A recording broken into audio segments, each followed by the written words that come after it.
Hi friends, இன்றைக்கி ஒரு சோகமான நியூஸோட தான் வந்திருக்கோம். நம்ம பூனைக்குட்டியில் ஒரு ஆரஞ்சு கலர் பூனைக்குட்டியை மட்டும் காணோம்.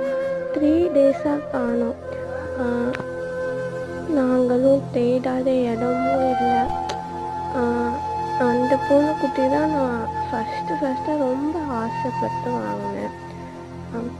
ப்ரே பண்ணிக்கோங்க பூனைக்குட்டி கிடச்சிடணும்னு. என் வாய்ஸ் ஓவர் வச்சு உங்களுக்கு தெரிஞ்சிருக்கும் நான் எவ்வளோ ஃபீல் பண்ணி அழுவேன்னு.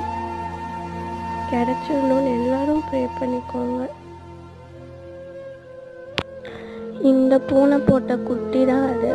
நான் தேடி பார்ப்போம், நெக்ஸ்ட்டு யூடியூப்பில் இன்ஃபர்மேஷன் கொடுக்கலான்னு பார்த்தேன். பட் 3 டேஸ் ஆகியும் கிடைக்கல. ப்ளீஸ் ப்ரே பண்ணிக்கோங்க பூனைக்குட்டி கிடச்சிடணுன்னு.